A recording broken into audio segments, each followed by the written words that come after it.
सांगतो ते तुम्ही ऐकावे कानी, सांगतो ते तुम्ही ऐकावे कानी, आमुच्या नाचणी नाचू नका, जोवर या तुम्हा मागिलाची आस, तोवरे उदास होऊ नका.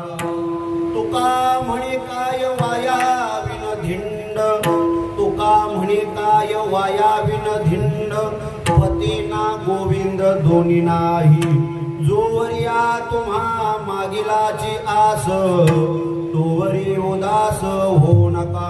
विठ्ठल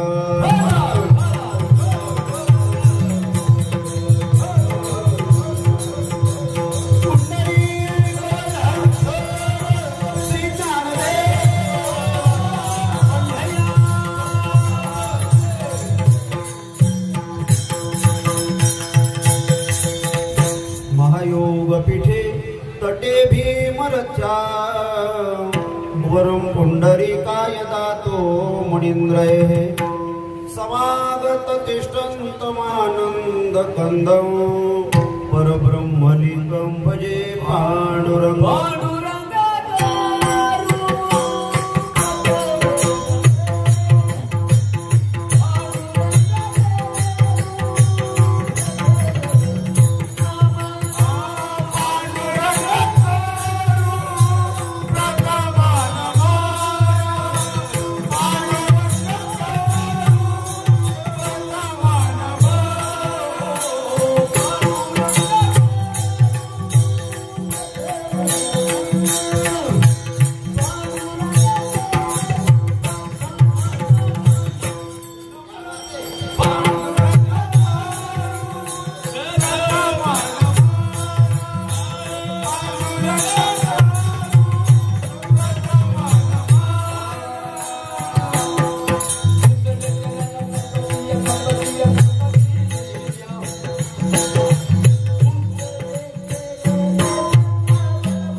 सदा पंढरात पादाभ्यभृंग निवृत्तेश्वरा अनुग्रह प्राप्त तत्व महेंद्रायणी तीर भूमो वसंतं समाधि समूर्ति भजे ज्ञानदेव यो अनंतं प्रविश्य मम वाचमिमां प्रसुप्तां संजीवयत्यखिल शक्तिधरा स्वधाम्नाः अन्यांशच हस्तचरण श्रवणत्वगाधीं प्राणान् नमो भगवते पुरुषाय तुभ्यं दक्षिणे लक्ष्मणो यश वामे तु जनकात्मजा पुरतो मारुतिरेशं ततवंदे श्री रघुनंदन सांगतो ते तुम्ही ऐकावे काणी आमोच्या नाचणी नाचू नका जोवरिया तुम्हा मागिलाची आस किंवा जोवरिया तुम्हा मागिलाची आस तोवरी उदास होऊ नका.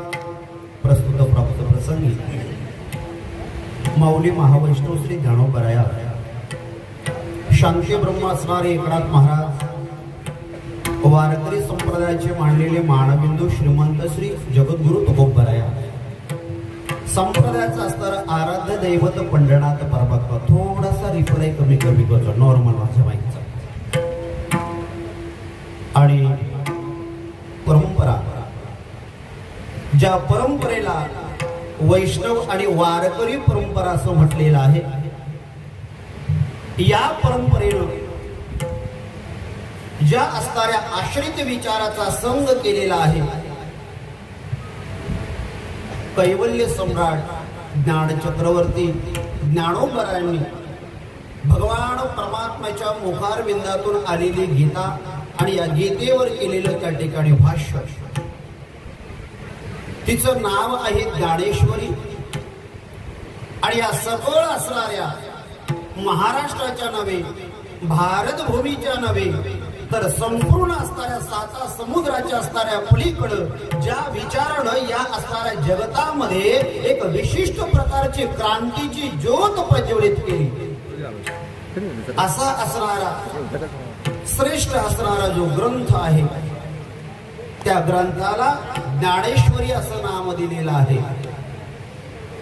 या ज्ञानेश्वरीच्या असणारे त्या ठिकाणी उपासक या ज्ञानेश्वरीचा असणारा जो विचार तळागाळातील असणाऱ्या लोकांपर्यंत त्या ठिकाणी जावा प्रत्येकाला ज्ञानेश्वरीचं असणारं ज्ञान व्हावं नवे नवे ज्ञान स्वरूप असणाऱ्या ईश्वराचं दर्शन ज्ञानेश्वरीच्या रूपानं व्हावं अशी शांती ब्रह्म एकनाथ महाराजांच्या नंतर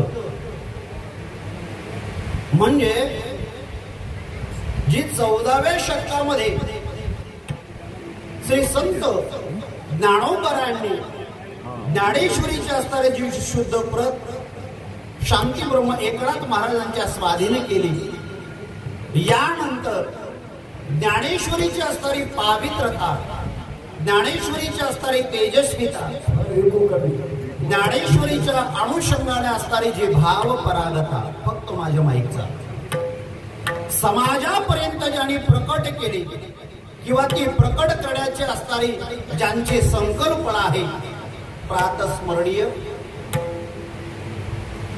परमपूज्य आदरणीय श्री गुरु बालयोगी सदानंदजी बाबा यांची असणारी ते त्या ठिकाणी संकल्पना आणि या संकल्पनेतून त्यांच्या सानिध्यामध्ये असणारे सकळ साधक उपासक संपूर्ण त्या ठिकाणी जी मंडळी आहे त्यातील काही असणारे त्या ठिकाणी अनुयायी या धर्म मंडपामध्ये उपस्थित आहेत. सगळ्यांचाच नाम उल्लेख त्या ठिकाणी करता येणार नाही मला परिचित नाही पण परमार्थामध्ये येणाऱ्या असणाऱ्या त्या ठिकाणी नूतन नवीन पिढी करता वटवृक्षाची असणारी जशी विस्तीर्ण जी छाया आहे या छायेप्रमाणे या संप्रदायामध्ये पदार्पण करणाऱ्या नवीन उपासक साधकांना करता ज्यांचा वेळोवेळी मातृत्व आणि पितृत्वाच्या असणाऱ्या भावानं आम्हा सर्व असणाऱ्या वारकऱ्यांच्यावर अंतकणातून शुद्ध सात्विक भाव आणि ती त्यांची असणारी कृपेची छाया ज्यांच्याकडून आम्हाला सर्व तुम्हा मला त्या ठिकाणी मिळते आपल्यातीलच असणारे एक ज्येष्ठ वारकरी हरिभक्त परायण कबीर बाबा म्हात्रे बाबांच्या असणाऱ्या सानिध्यामध्ये या असणाऱ्या उपासनेमध्ये आणि त्यांच्या समवित काही असणारी त्यांची असणारी जी काही मंडळी आहे, साधक वर्ग जे गुरुबंधू आहेत, सगळ्याच असणाऱ्या मंडळीच्या या प्रयासानं या परिसरामध्ये त्या ठिकाणी नामयज्ञ स्वरूपाच्या या अखंड हरिनाम सप्ताहाची असणारी एक क्रांती आहे महाराज. आणि एखाद्या कार्याची असणारी सुरुवात करणं, त्या सुरुवातीला किती त्रास आहे, त्याकरता काय सायास आहे, जो करतो त्याला माहिती आहे. आमच्याकडे एक गावरान असणारी म्हण आहे, काय, आयत्या पिठावर रेघोट्या मारायला सगळेच पुढे येतात. बरोबर का नाही? मात्र ते कार्य उभं करण्याकरता सायास काय आहे, जावे त्याचे वंशी तेव्हा कळते. आणि हा असणारा प्रयत्न बाबांच्या, कबीर बाबांच्या किंवा काही सानिध्यात असणाऱ्या सदानंद बाबांच्या काही जे असणारे सेवक मंडळी यांच्या अंतकडामध्ये तो एक संकल्पित भाव आला. त्या भाव येण्याच्या पाठीमागचा असणारा एक हेतू आहे महाराज. आज या क्षेत्रामध्ये पवित्र पुण्य असणाऱ्या भूमीमध्ये तुमचं आमचं वास्तव्याकरता, काही काळाकरता, कायमस्वरूपी करता जे वास्तव या भूमीमध्ये त्या ठिकाणी लाभलं, ते सगळ्यात मोठं असणार आपलं त्या ठिकाणी भाग्य आहे. तर या भूमीची असणारी सामर्थ्यता सर्वसामान्य नाहीये. याचं कारण एका महात्म्याला, एका सिद्ध पुरुषाला, एखाद्या धर्माच्या असणाऱ्या उपासकाला जन्माला घालणारी ही त्या ठिकाणी भूमी आहे. नुसती या भूमीचं असणारं श्रेष्ठत्व नाही, तर ज्या कुळामध्ये, ज्या गोत्रामध्ये, ज्या कुटुंबामध्ये, ज्या वंशामध्ये आणि ज्यांच्या पोटी त्या ठिकाणी जन्माला आले, ते कुळ, ते गोत्र, ते कुटुंब, ते आई वडील एक त्या ठिकाणी शास्त्रानं धन्यता मांडलेली आहे. पवित्र ते कुळ, पावन तो देश, ते हरीचे दास जन्म घेते. हरिदासाला जन्माला येण्याकरता कुळाची पवित्रता लागते महाराज. हरिदासाला जन्माला येण्याकरता भूमी पुण्यवान त्या ठिकाणी लागत. जसं ज्ञानोबा एक दृष्टांत देतात, एखादं बीज जर तुम्हाला त्या ठिकाणी जमिनीमध्ये उगवायचं असेल, नुसतं बीज सकस असून उपयोगाचं नाही. त्या बीजाकरता अनुकूल अशा पद्धतीच्या मातीची गरज आहे महाराज. भूमीचे मार्ज दाडोबाऱ्या सांगतात का, ते भूमीचा असताना मासणं गरजेचं आहे. आणि त्या भूमीचा जर मार्जोपणा युक्त स्वरूपाचा जर असेल, तिथे पेरलं काय आणि ते फेकलं काय. आशूत बेला पोटी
उपयोगाचं नाही. त्या भूमीमध्ये मार्जवपणा असणं गरजेचे. भूमीचे मार्जव सांगे कुंभाचे लवलव. एक दुसरे असणारी ओवी ज्ञानोबारांनी खर्च केली महाराज. ज्या बीजामध्ये शुद्धता आहे, ज्या भूमीमध्ये मार्जवत आहे, तिथे ते बीज पेरावंही लागत नाही. त्या भूमीमध्ये सहजरित्या जरी पडलं ना तरी त्याला त्या ठिकाणी अंकुर येते. त्याचं कारण जर काय आहे महाराज, ज्ञानोबांनी अजून एक ओवी खर्च केली. का मुळाहुनी बीज काढले, जे का निर्वाळले भूमी पेरले. जे साठवलेलं बीज आहे ते ज्या वेळेला आपण पेरणी करता काढतोय, कारण त्यावेळेला जुन्या काळामध्ये ज्ञानोबांनी ज्या वेळेला ज्ञानेश्वरीची रचना केली त्यावेळेला हे असणारं कृषी खातं एवढं विकसनशील नव्हतं. त्यावेळेला त्या बीजावर प्रक्रिया केल्या जात नसायची. शेतकरी बियाणं निवडायचा, त्या शेतकऱ्याला बियाणं निवडण्याची अक्कल होती. मला बियाणं कसं निवडायचं याचं ज्ञान त्या शेतकऱ्याला होतं. आता आपल्याला ज्ञान नाही म्हणून त्यांच्यावर भरोसा ठेवून आपण बॅग आणतो. ते सांगताना आपल्याला सांगतात 120 दिवसात पीक येईल, ते 90 दिवसात कापायला येतो. ज्ञानोबा सांगतात का मुळावणी बीज काढले, सुजे का निर्वाळले भूमी पेरले. कसलेल्या भूमीवर त्या ठिकाणी पेरलं तर ते उगवणारच आहे. पण अजून एक ज्ञानोबांचं निरीक्षण आहे. ज्ञानोबांचे एक विशेष चिकित्सा आहे. शेतकऱ्याच्या हातून त्या असणाऱ्या कसदार भूमीवर हातामध्ये धरलेलं बीज पेरता पेरता त्या कसलेल्या भूमीच्या, मशागत केलेल्या भूमीच्या बाजूला जरी एखादं बीज जाऊन पडलं तरी सुद्धा ते बीज त्या ठिकाणी उगवतं. याचं कारण काय तर त्याची 2 कारण आहेत. पहिलं कारण त्या बीजाची शुद्धता आणि दुसरं कारण त्या भूमीची शुद्धता.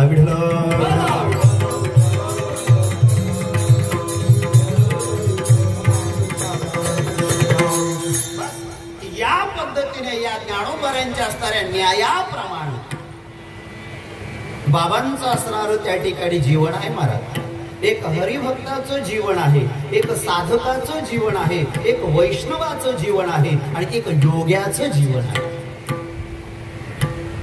या सिद्ध असणाऱ्या अवस्थेला असणारा जो पुरुष आहे, ज्ञानोबांनी योग भ्रष्ट पुरुषाची लक्षणं सांगितलेली आहे.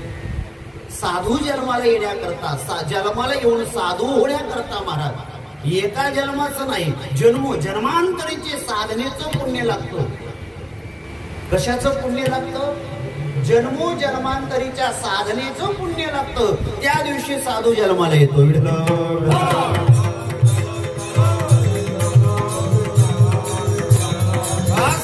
मग त्या असणाऱ्या महात्म्याचे अनेक जरी जन्म झाले तर मागील असणाऱ्या साधनेचं बळ, मागील असणाऱ्या परमार्थाचे गुण त्याच्या बरोबर अनुवंशिकरित्या येत असतो. साधू असाच होत नाही महाराज.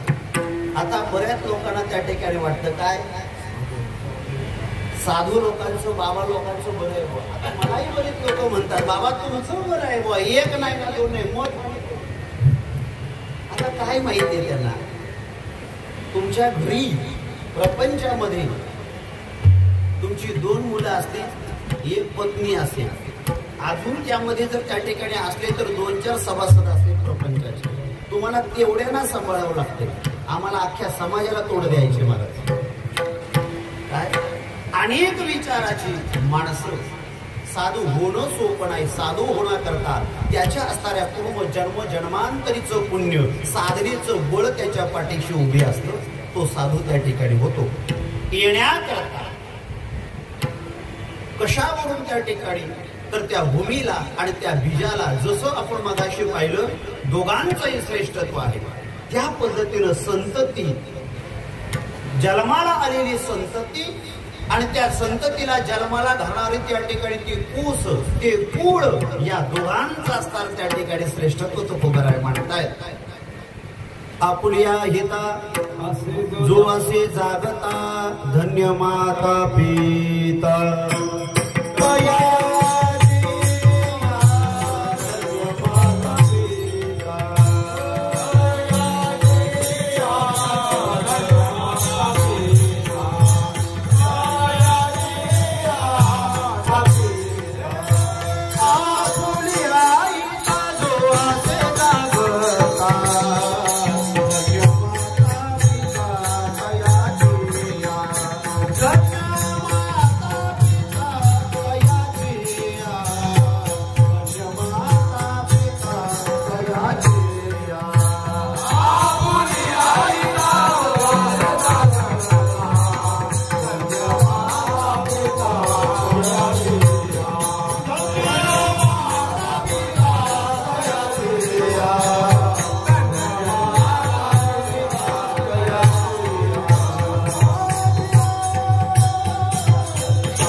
जागता धन्य मातयाची.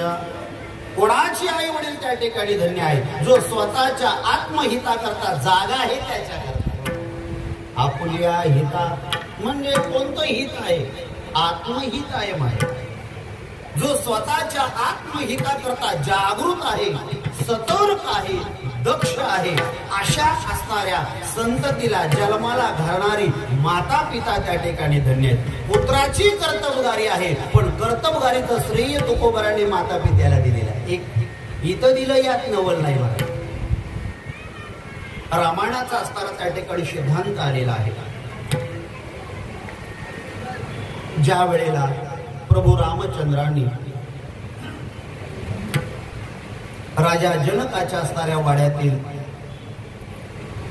जो शिवधनुष्य, ज्याला सारंग चाप असं म्हटलेलं आहे, याचं खंडन केलं. सीतामाईला वरलं.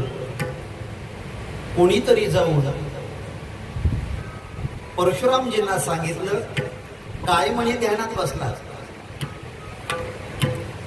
जे तुमचं गौरव आहे, ज्या तुमच्या अस्मिता आहेत, तो तुमचा धनुष्य आहे महाराज. आणि त्याचं आज खंडन झालं. खंडन केलं त्याचं कोणीतरी. एवढं कानावर ऐकलं महाराज. ताडकन वातासुर जपून त्या ठिकाणी जनकपुरीमध्ये प्रविष्ट झाले. राजा जनक परशुरामजींचा असणारा त्या ठिकाणी शिष्य आहे. जनकालाच प्रश्न केला, कोणी मोडला धनुष्य? या शिवधनुष्याचं खंडन कोणी केलं? मला नाव सांग. राजा जनकजी मान खाली घालून मौन राहिले. एकही उत्तर त्या ठिकाणी बोलले नाही. न बोलण्याचं कारण त्याच्या पाठीमागं असं आहे, परशुरामजींचा असणारा त्या ठिकाणी स्वभाव जनकजींना माहित आहे. एक घाव दोन तुकडे. 21 वेळा पृथ्वी निक्षत्रिय करणारे त्या ठिकाणी परशुरामजी आहेत. उग्र स्वभावाचे आहेत, हे त्यांना माहित आहे. हे स्वाभाविक व्यावहारिक कारण झाली महाराज. पण सगळ्यात महत्वाचं बाबा आमचे सांगायचे धर्मदास बाबा, ही कारण नव्हती राजा जनकाला गप्प राहण्याकरता.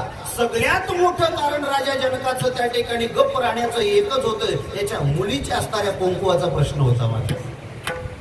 आणि कोणता असा बाप आहे आपल्या डोळ्यासमोर आपल्या मुलीचं असणारं त्या ठिकाणी सौभाग्य हिरवून घेऊ शकतो? विद्याच्या नात्यानं त्या ठिकाणी गप राहिलं. जनका, तुला माहित नाहीये का, या शिवधनुष्याचं खंडन झालं, माझा प्रताप माहित नाही का? जनक राजाने माना खाली घातली. कोण असा या पृथ्वीवर क्षत्रिय त्या ठिकाणी आहे का ज्याने माझ्या असणाऱ्या शिवधनुष्याला स्पर्श करावा? 21 वेळा पृथ्वी निक्षत्रिय करणारा मी परशुराम आहे. अनेक अनेक त्या ठिकाणी बोलला. शेवट सगळं ऐकून घेतलं महाराज.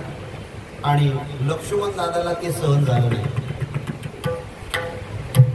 प्रत्येक शब्दामध्ये लक्ष्मण दादा उठायचे. प्रभू रामचंद्र सांगायचे, शांत हो लक्ष्मणा, शांत हो. प्रत्येक वेळेला हात दाबून बसवायचे. शेवटी राजा जनका, तू सांगतोस का नाही का पुनश्च त्या ठिकाणी माझं परश उचलो आणि परत पृथ्वी क्षत्रिय करू? क्षत्रियाचं त्या ठिकाणी बीज शिल्लक ठेवणार नाही. इथपर्यंत वर्मावर बोट आलं. आणि मग प्रभू रामचंद्रजींनी पकडलेला लक्ष्मण दादाचा हात सोडला. लक्ष्मण दादांना इशारा कळाला. अशी माणसं कधी कधी ठेवायला लागतात जवळ.